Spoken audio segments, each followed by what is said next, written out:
이 시간 전능자의 그늘, 전능자의 그늘이라는 제목으로 말씀을 나누도록 하겠습니다. 우리 서로 인사하겠습니다. 잘 오셨습니다. 환영합니다.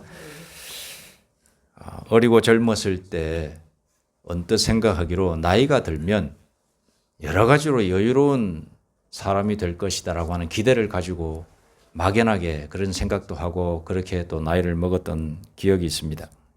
경제적으로, 인성적으로 여러 가지 관계적으로 저절로 여유가 생길 것 아닌가 이런 생각이 들었습니다.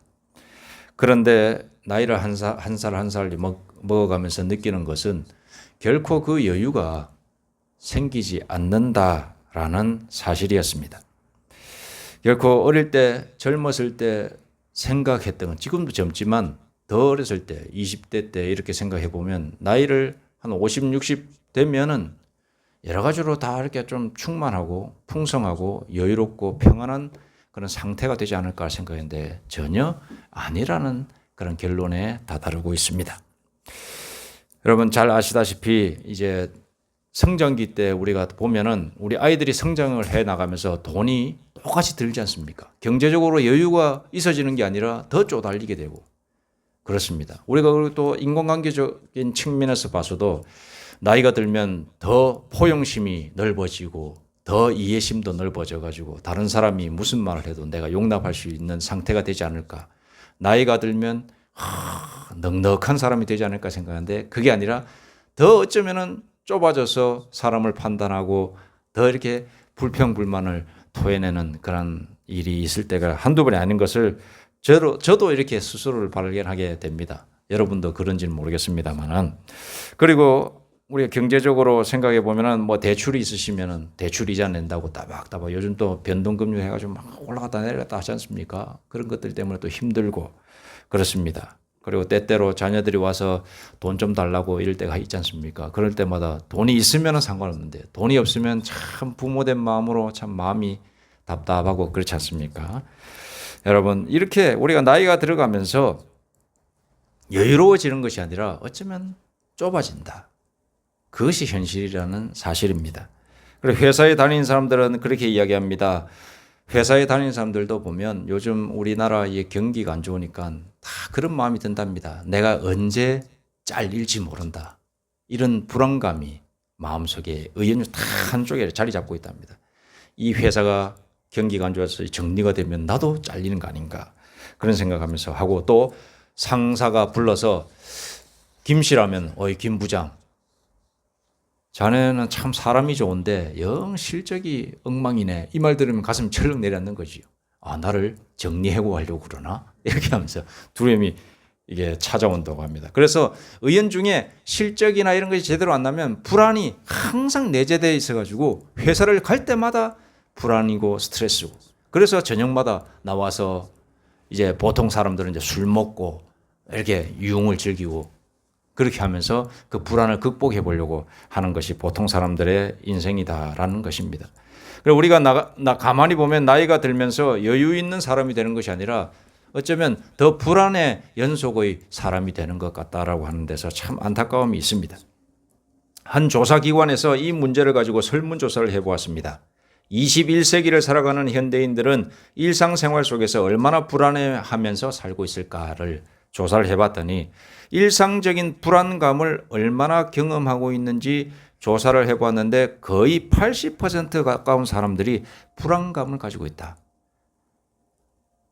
매우 자주 경험한다, 약간 경험한다. 그러니까 있다라는 거죠. 그것을 이렇게 합해서 보니까 80%였다고 합니다. 그러니까 20% 사람은 왜 아무런 불안감을 안 느끼는지 모르겠지만 나머지 80% 대부분이죠. 100명 중에 80명이면 대부분이죠.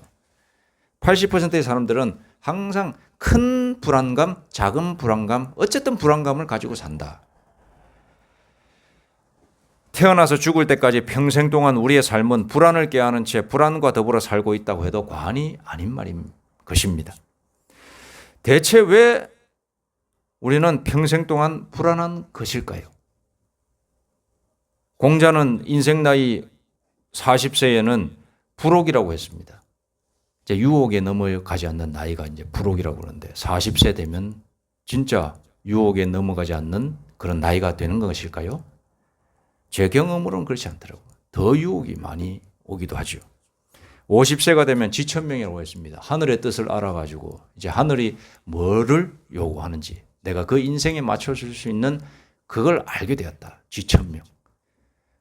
50세쯤 저도 이제 50세가 이제 초반에 들어가는데 아니더라고. 하늘의 뜻을 안다고 그래 알기는 알죠. 그런데 그것을 행하고 실천해야지 하늘의 뜻을 아는 것이지. 아는 것만으로는 부족하거든요. 60세가 되면 이순이라고 했습니다. 뭐든 듣는 것. 누가 무슨 말을 해도 내가 객관화해서 세상을 들을 수 있다. 귀가 순해진다는 거예요. 이순. 그런데 그렇습니까? 60세 되니까 제가 주변에 계신 60세 분들하고 대화를 나눠보면은 아집이 이만저만이 아니더라고요. 그 다음에 여기 계신 분들한테 제가 뭐라고 하는 건 아니고 그 제가 봤던 분들은 약간 그런 면이 있더라고 보니까요. 무슨 말씀을 드리면은 오히려 자기의 경험이 이제 축적이 돼 있다 보니까 딱 요것만 얘기하고 그런 게 있더라고 보니까요. 그러니까 60세가 되면 이순이 아니라 오히려 더 굳어지는 것 같은 느낌도 있습니다. 여러분 나이를 한 살 한 살 들면 더욱 평안한 삶이 찾아올 것 같지만 현실적으로 우리는 불안을 깨알은 채 불안과 더불어 살고 있다라고 하는 사실을 잊어서는 안 될 것입니다. 그렇다면 불안한 이유가 뭔가 한번 생각해 봐야 됩니다. 왜 그런 불안이 계속해서 우리 속에 있을까? 그 대답으로 욕망이라는 단어를 생각해야 됩니다. 욕망.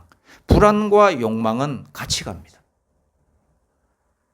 마차의 바퀴가 두 개여야지 균형이 가는 것처럼 불안과 욕망은 같은 바퀴 속에 있습니다. 진학에 대한 욕망, 취업에 대한 욕망, 그리고 자아실현에 대한 욕망 등등 그 관련은 다양하고 아주 사람마다 다릅니다. 어떤 사람에게는 주식이 있다면 그 주식이 대박 나야 되는 게 그 욕망이죠. 어떤 사람은 젊은이들은 취업을 해야 되는데 취업을 하려고 하는 사람에게는 취업이 욕망인 겁니다.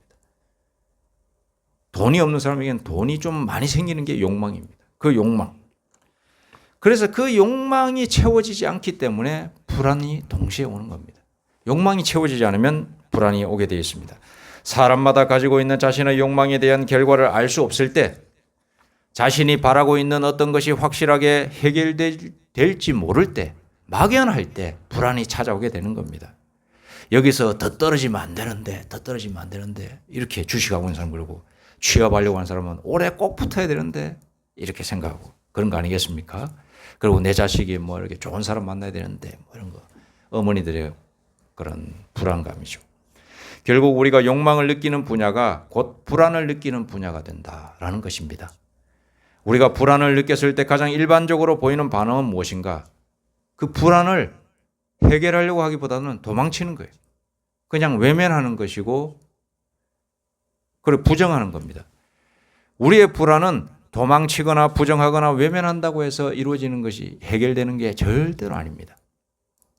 중국 고전 장자에 보면 자신의 그림자를 두려워한 사람의 우화가 나옵니다. 자신의 그림자를 두려워하는 남자가 있는 그 우화가 있어요. 자, 옛날 어느 마을에 자신의 그림자를 무척 두려워하는 한 남자가 살고 있었는데 이 남자는 자신의 그림자를 볼 때마다 이상하게 두려운 거예요. 아이고 겁나라 겁나라 이 그림자 제발 좀 없어졌으면 좋겠다 없어졌으면 좋겠다 하지만은 그림자가 없어집니까? 그림자 안 없어지죠. 자기 갈 때마다 따라다니는 거 아닙니까? 옆에서 때로는 왼쪽에 때로는 오른쪽에 해가 뜨는 방향에 따라서 움직이는 거죠. 그리고 빛이 비치는 반대 방향으로 이렇게 계속 움직이는 거죠. 자신의 그림자가 절대로 떨어지지 않습니다. 하지만은 이 남자는 거기에 강박관념이 있었던 것 같아요. 이 그림자를 떼고 싶다 하지만 안 떼어지니까는 거기에 이제는 심리적인 큰 압박감이 오면서 이제 트라우마 같이 생기고 그래서 그림자만 보면 깜짝깜짝 놀라는 거죠. 자, 어떻게 해야 될까? 하루는 생각합니다. 이 남자가 자, 오늘 내가 마침내 결국에는 이 그림자를 떼내고야 말겠다 하면서 밖을 나갑니다. 밖을 나가서 그 밖을 나가면 어떻게 됐습니까? 그럼 따라오죠. 응? 또 그림자가 따라왔네. 이러면서 이제는 내가 빨리 걸으면 이놈이 좀 못 쫓아오겠지. 빨리 걷는데도 또 똑같이 따라오는 거죠. 자, 서서히 뛰기 시작합니다. 뛰었는데 또 같이 이 그림자도 뛰기 시작하는 거예요. 이 남자가 생각에 내가 좀 속도가 느린가 더 빨리 뛰어야지 더 빨리 뜁니다. 그런데 이 그림자는 계속해서 여전히 따라오는 거죠. 따라오는데 내가 죽어라고 떼면은 이 그림자가 사라지겠지 싶어서 죽어라 뗍니다. 그것을 강박관념에 의해서 이걸 멈출 수가 없던 거예요. 달리다가 결국에는 숨이 턱, 자기의 신체적인 그런 능력 이상으로 달리면서 숨이 턱까지 오면서 결국에는 숨이 멈춰서 심장마비로 죽었다라고 하는 우화가 나오거든요. 그러면서 장자가 뭐라고 하냐면은 이렇게 이야기합니다. 참 이 남자는 안타까웠다. 이 남자가 그 그늘을 해서 그 그림자에서 벗어날 수 있는 길은 그늘로 들어가면 이 그 그림자로부터 벗어날 수 있었을 텐데 왜 그늘로 들어가지 않았을까? 이렇게 이야기를 하는 장면이 나오거든요. 그리고 장자는 우리 인생과 같이 가는 것이 불안이다. 이렇게 결론을 짓고 있습니다. 그러니까 자연스럽게 생각하고 이 불안을 받아들여라. 이렇게 이야기를 하고 있습니다. 그러려니 하면서 그 불안에 매이지 말고 당연한 것으로 받아들이고 인생의 한 축이다라고 생각해라. 이렇게 하면서 불안의 원인을 하나씩 해결해 가는 그런 삶이 인생의 길이다라고 이렇게 이제 말을 마칩니다. 또 이렇게 생각하지 않고 불안 자체에 함몰되면은 인생이 괴롭고 발전하지 못하게 되어 삶을 망치게 된다라고 이렇게 말을 하면서 그러면서 자기의 삶의 내면을 성찰하면서 하루하루 살아간다면 그 불안의 공포에서 벗어날 수 있다. 이렇게 장자가 아주 좋은 결론을 내렸습니다. 그런데 거기에는 한계가 있는 결론이다 이 말입니다. 오늘 교회에 오셨는데 우리가 다 믿는 자들인데 목사인 제가 장자가 말하는 불안을 극복하는 방법을 말하고 그걸 우리가 받아들입시다 해서 그치면은 이거는 교회도 아니고 저는 목사도 아닐 것입니다. 자, 우리는 누구를 믿는 사람들입니까? 하나님을 믿는 사람들입니다. 하나님을 믿는 사람들도 똑같이 보통 사람처럼 불안의 상황이 생깁니다. 불안이 있기도 합니다. 그러나 하나님을 믿는 사람들은 이 불안에 대한 해답을 이미 알고 있습니다. 장자는 그림자를 두려워한 남자의 이야기 속에서 그 남자가 자신의 그늘로부터 해방받기 위해서는 그늘로 들어가면 된다. 그림자로부터 해방받기 위해서는 그늘로 들어가면 된다. 이렇게 이야기했습니다. 자, 성경은 오늘 말씀에 보니까 하나님의 말씀인 성경에 보니까 이렇게 되어 있습니다. 인생의 불안을 느끼고 있는 사람들 어디로 들어가야 되느냐? 지존자의 은밀한 곳에 거주하며 전능자의 그늘 아래에 들어가야 된다. 이렇게 말씀하고 계십니다. 지존자와 전능자는 하나님을 일컫는 상징적인 표현입니다. 나는 여호와를 향하여 여호와 하나님. 우리를 창조하시고 우리 인생의 모든 심리적인 변화를 다 운행하시고 조정하시는 이 하나님의 품 안에 들어가고 하나님의 그늘 아래 들어간다면 우리의 불안은 해결함을 받을 수 있다라고 하나님의 말씀은 우리에게 하나님을 믿는 우리에게 말씀해주고 계신 것입니다. 그렇습니다. 지존자 전능자는 우리 여호와 하나님을 지칭하는 말입니다. 하나님 안에 있는 사람은 불안이 사라집니다. 하나님 안에 있는 사람은 공포가 사라집니다. 하나님께 붙어 있는 사람에게는 하늘의 평안, 깊은 인생의 만족이 허락되는 줄 여러분 믿으시기 바랍니다. 요한복음 15장에 보니 포도나무 비유가 나오고 있습니다. 제가 읽어드리겠습니다. 1절부터 5절까지 요한복음 15장 1절에서 5절까지 15장 1절 나는 참 포도나무요 내 아버지는 농부라.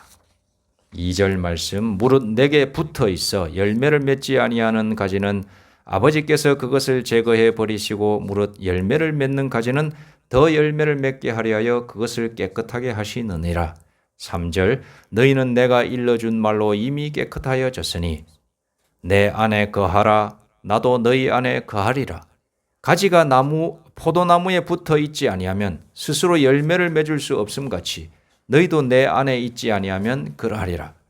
마지막 5절 나는 포도나무요 너희는 가지라. 그가 내 안에 내가 그 안에 거하면 사람이 열매를 많이 맺나니 나를 떠나서는 너희가 아무것도 할 수 없음이라. 아멘. 우리가 하나님 안에 다 붙어 있으면 하나님 안에 붙어 있다라고 한 뜻은 우리가 하나님과 영적 교제를 나누고 있다는 겁니다. 영적 교제는 하나님의 말씀을 보는 삶을 사는 것, 그리고 기도하는 삶을 사는 것. 이것을 가지고 우리는 하나님께 붙어 있다라고 표현하는 겁니다. 이렇게 기도하고 하나님의 말씀을 보는 사람은 그 마음속에 불안이 삶 속에 있다 하더라도 그 불안을 이길 수 있는 하나님의 지혜가 그에게 내려질 것이고, 그리고 그가 또 그 불안 자체로부터 벗어나서 하늘의 평안을 통하여서, 불안 자체가 없는 게 아닙니다. 불안이 다르게 해석되고 그 불안의 요소들이 다 하나님의 은혜 속에 딱 잠겨버리는 거예요. 잠겨버리면 불안이 의미가 없어지게 되는 겁니다. 하나님의 능력과 하나님의 은혜가 더 크고 더 넓고 받아갔기 때문에 불안이라고 하는 작은 돌덩어리는 하나님의 바다 속에 던짐을 당하여서 빠지면 그건 사라지는 거예요. 여러분, 하나님 안에 거하시길 바랍니다. 우리 예수님께서 우리에게 말씀해 주셨습니다. 너희는 가지다. 우리 하나님은 포도나무다. 너희가 가지니까 포도나무에 그 가지로서 잘 붙어만 있다면 너희 안에 하나님께서 내려주시는 평안이 있을 것이다 라고 이렇게 약속의 말씀을 우리에게 주고 계십니다. 이 자리에 계신 우리 모두는 하나님과 붙어 있습니까? 우리가 하나님의 말씀을 매일매일, 그리고 하나님께 기도함의 그 시간을 매일매일 하고 계십니까? 우리가 하나님의 말씀을 매일매일 한 장, 두 장, 세 장이라도 보시고 묵상하시고, 그냥 뭐 읽는 것도 좋지만 그 속에 있는 하나님의 의미, 하나님은 누구신가, 이런 것들도 생각하면서 읽으시고 하루 한 30분이면 됩니다. 그리고 기도도 전에 옥하는 목사님 지난주에 말씀드렸죠. 하루 10분만 묵상하면서 하나님을 생각하시고 하나님의 아들 예수 그리스도의 십자가에 못 박히신 예수 그리스도를 묵상하시고 그 십자가에서 흘러내시는 그 피의 의미에 대해서 묵상한다면 우리의 마음속이 하늘의 평안으로 가득 찰 줄로 믿습니다 라고 이렇게 말씀드렸는데, 똑같이 우리도 그렇게 실천한다면 우리의 마음속에 하나님의 평안이 흘러넘칠 줄로 믿습니다. 저도 그렇게 하기로 노력하는데 우리에게 이 자리에 계신 우리 모두 그렇게 하시는 귀한 하나님의 자녀들 다 될 수 있기를 소망합니다. 기도하겠습니다. 하나님 아버지, 전능자의 그늘 아래에 있는 자에게는 주님의 평안이 있는 줄로 믿습니다. 하나님을 의지하고 하나님을 믿고 하나님을 끝까지 붙들기를 소망합니다. 우리가 성경 보게 하여 주시고 또 기도하는 사람들 다 되게 하여 주옵소서. 예수님의 이름으로 기도드립니다. 아멘.